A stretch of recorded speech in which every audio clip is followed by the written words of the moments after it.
मध्य प्रदेश में आईएएस संतोष वर्मा पर सीएम मोहन यादव का बड़ा एक्शन। आईएएस संतोष वर्मा पर गिरीगाज सभी पदों से हटाया। सीएम मोहन यादव ने आईएएस संतोष वर्मा की बर्खास्तगी के लिए मोदी सरकार को भेजा प्रस्ताव। ब्राह्मण की बेटी वाले बयान पर जाएगी आईएएस संतोष वर्मा की कुर्सी। ब्राह्मण की बेटी चाहिए, ये शर्मनाक बयान देकर अब आईएएस संतोष वर्मा ने खुद अपने पैरों पर कुल्हाड़ी मार ली है।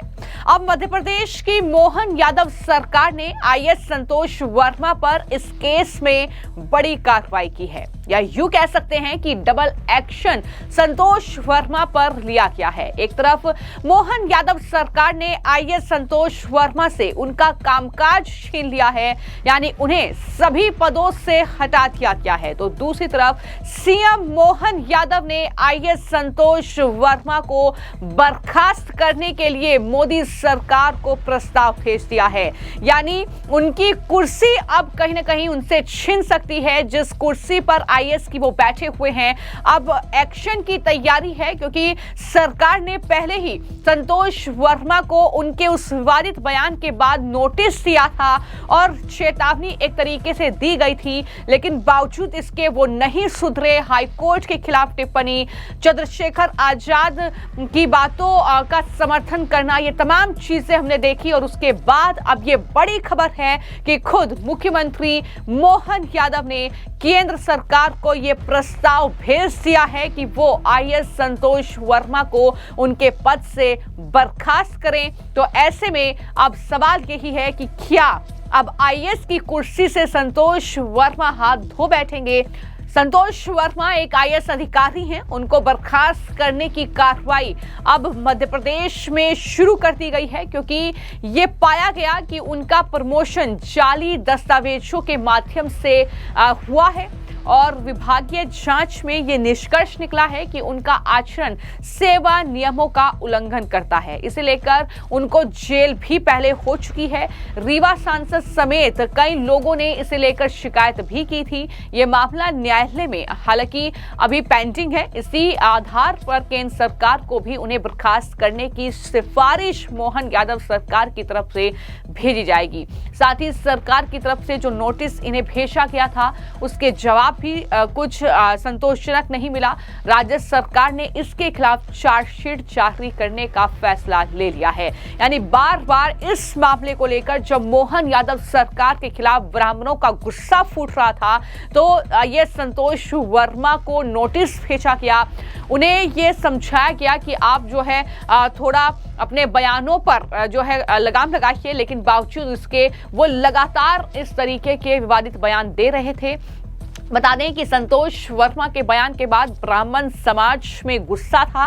लगातार मोहन यादव सरकार से उनके खिलाफ कार्रवाई की मांग को लेकर वो प्रदर्शन कर रहे थे। इसके बाद सरकार ने सिर्फ उन्हें नोटिस जारी किया था। नोटिस जारी करने के बाद भी वो लगातार विवादित बयान दे रहे थे। उन्होंने सांसद चंद्रशेखर आजाद के सुर में सुर मिलाते हुए कहा था कि कितने संतोष वर्मा को मारोगे, हर घर से एक संतोष वर्मा निकलेगा। इसके बाद उन्होंने हाईकोर्ट पर सवाल उठाया। साथ ही संतोष वर्मा ने यह कहा कि एससी एसटी को हाईकोर्ट सिविल जज नहीं बनने दे रहे हैं। यह आरोप पूरी तरीके से बेबुनियाद था। तो इस तरीके की बयानबाजी लगातार उनकी रही, लेकिन जिस बयान को लेकर वो सबसे ज्यादा चर्चा में आए वो था ब्राह्मण की बेटी चाहिए। ये एक ऐसा विवादित, ऐसा घृणित बयान था जिसको लेकर वो बुरी तरीके से फंसे। दरअसल भोपाल के अंबेडकर मैदान में एक कार्यक्रम में संतोष वर्मा ने कहा कि जब तक कोई ब्राह्मण अपनी बेटी का मेरे बेटे से विवाह नहीं कराता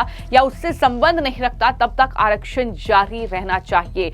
ये वो बयान था जिसको लेकर अब संतोष वर्मा बुरी तरीके से फंस चुके हैं। अब कभी भी किसी भी वक्त वो अपनी कुर्सी से हाथ धो बैठ सकते हैं और उन पर कार्रवाई हो सकती है। बड़ी कार्रवाई हम देख सकते हैं। और जैसा कि मैंने कहा कि सरकार लगातार मुश्किल में फंसती जा रही थी। उनके बयानों को लेकर चेतावनी के बाद भी वो नहीं सुधरे, जिसके बाद अब मोहन यादव सरकार को एक्शन लेने पर मजबूर होना पड़ा और ये कार्रवाई की गई है। इसके बाद मोहन यादव सरकार ने कार्रवाई करते हुए अब जो है काम जो है उनका जो भी आईएएस के तौर पर था वो दरअसल कहीं ना कहीं उनसे छीन लिया गया है।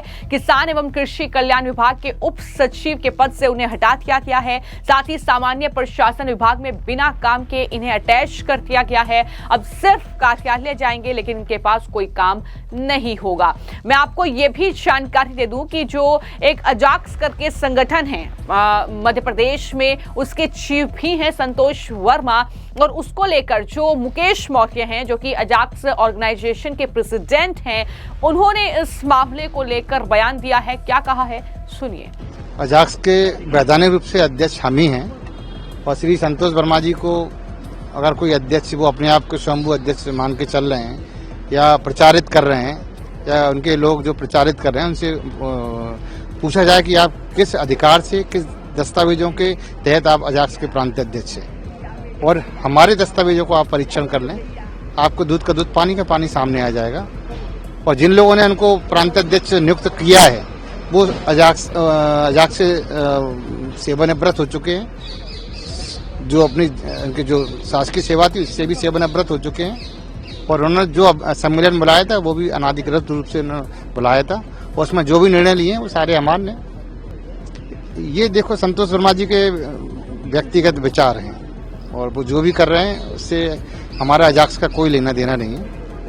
और मेरा निवेदन है कि आप इस संदर्भ में चर्चा आप उनसे ही करें तो ज्यादा बेहतर रहेगा। नहीं, इस संदर्भ में आप उनसे स्पष्ट रूप से एक ही क्वेश्चन करें कि आप अपने आप को अजाक्स का प्रांत अध्यक्ष अगर प्रदर्शित कर रहे हैं तो आपके पास क्या एविडेंस है जिसके आधार पर अजाक्स के आप प्रांत अध्यक्ष हैं।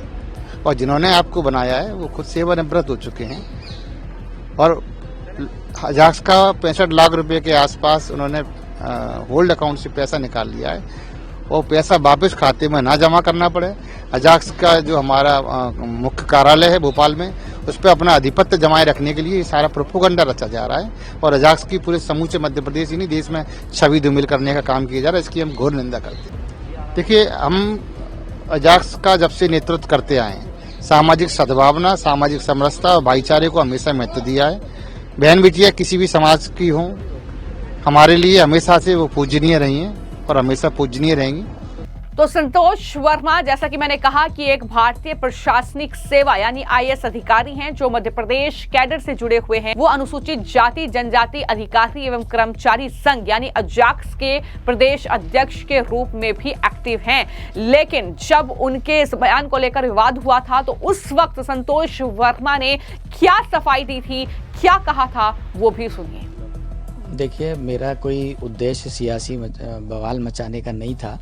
सिंपल सी बात है कि हमारी प्रदेश कार्यकारिणी की बैठक थी और प्रदेश कार्यकारिणी की बैठक में माननीय कंसोटिया सर जो हमारे अजाक्स के 21 साल से अध्यक्ष थे, उन्होंने अपना इस्तीफा सौंपा और इस्तीफा सौंपने के बाद में सर्वसम्मति से प्रदेश कार्यकारिणी ने मुझे प्रांताध्यक्ष अजाक्स का नियुक्त किया। उसमें जो हमारा मेन मुद्दा ये था कि आर्थिक आधार पर आरक्षण होना चाहिए, सामाजिक आधार पर आरक्षण, ये एक मुद्दा अभी समाज में है। इस मुद्दे पर हम सब लोग अपने अपने विचार व्यक्त कर रहे थे और हमने यही कहा था कि जैसे कुछ लोगों का ये मानना था कि भाई आईएएस ऑफिसर अगर हो जाते हैं तो उस परिवार में किसी और व्यक्ति को आरक्षण की पात्रता नहीं होनी चाहिए।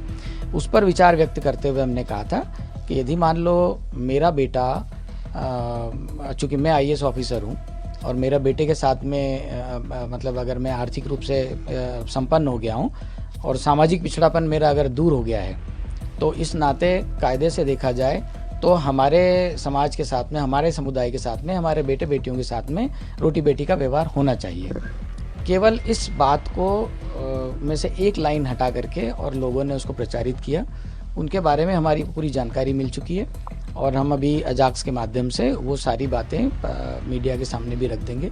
मेरा सिर्फ यही कहना है सभी समुदाय के लोगों से कि हमारा किसी भी समुदाय के प्रति कोई दुर्भावना नहीं है और न ही हम किसी समाज की बहन बेटियों को कोई आहत करना चाहते थे।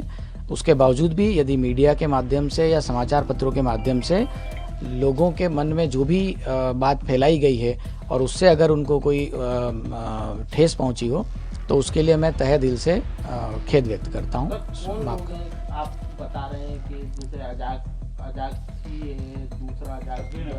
देखिए, जब अजाक्स में जब नियुक्तियां हुई थी 3 आईएएस ऑफिसर्स की, उस समय बहुत सारे संगठनों ने ये बात करी थी कि आईएएस ऑफिसर्स को इस प्रकार के संगठनों में नहीं होना चाहिए, इससे कर्मचारियों का हक मारा जाता है। तो कुछ तो वो लोग थे, उन्होंने ही इस मुद्दे को सभी समाचार पत्रों में भेजा और सिर्फ एक लाइन को टेक करके भेजा गया था। दूसरा, अभी कुछ और चीज़ें मार्केट में आई है और उनका ये कहना था कि संगठन अजाक्स जो है 2 संगठन हैं और उसमें असली नकली की लड़ाई की भी बात आ रही है। तो ये जो वही लोग हैं जो इस बात को भी फैला रहे हैं, इसके अलावा और कुछ नहीं है, और वो सीधे सीधे ब्राह्मण समुदाय को निशाना बना रहे हैं। इसमें आपने कहा रोटी बेटी और दान करने की बात। देखिए, इस मुद्दे को कन्यादान शब्द से जोड़ना चाहिए। कन्यादान शब्द का इस्तेमाल किया गया था, लेकिन जो भी व्यक्ति थे जिन लोगों ने इस मुद्दे को हवा दी है, उसमें किसी न किसी प्रकार से पूरे भाषण को रखने के बजाय उन्होंने सिर्फ एक लाइन को टेक किया। सर, ब्राह्मण समाज अब आपके नाम से एफआईआर दर्ज कराने जा रहा है, तो कमिश्नर के पास जाएगा, तो आप क्या कहना चाहेंगे? मैं अपनी बात रख चुका हूं कि मेरी तरफ से किसी भी समाज विशेष के ऊपर कोई गलत अभद्र टिप्पणी नहीं की गई और न ही मेरा कोई ऐसा उद्देश्य था। और मैं बता चुका हूं कि अगर मान लो मेरे किसी भी बात से या समाचार पत्रों और मीडिया के माध्यम से जो भी बात उठाई गई है या जो बात रखी गई है बिना मेरा पक्ष जाने, उससे अगर किसी भी समाज को कोई आहत हुई है तो वो ये कह रहे हैं कि मेरा उद्देश्य जो है वो कोई सियासी बवाल करना नहीं था। ये तमाम बातें उनके जरिए कही गई, लेकिन जिस तरीके के उनके बयान रहे हैं उससे ये साफ पता चलता है कि संतोष वर्मा कहीं ना कहीं जानबूझकर कुछ इस ऐसी चीजें बोल रहे हैं या कर रहे हैं जिससे वहां पर सरकार के लिए परेशानी बढ़ रही है। और जैसा कि मैंने कहा कि संतोष वर्मा आईएएस अधिकारी हैं, लंबे समय से वो आईएएस के तौर पर अपनी सेवाएं दे रहे हैं। उनके रिटायरमेंट में अभी भी लगभग 5 साल बाकी हैं, लेकिन इससे पहले ही वो दरअसल आईएएस की कुर्सी उनकी जा सकती है, क्योंकि अब केंद्र सरकार को मोहन यादव जो कि मुख्यमंत्री हैं, उन्होंने प्रस्ताव भेज दिया है कि इन्हें इनके पद से बर्खास्त किया जाए। फिलहाल आपकी इस मामले को लेकर क्या राय है, हमें कमेंट बॉक्स में जरूर लिखें। धन्यवाद।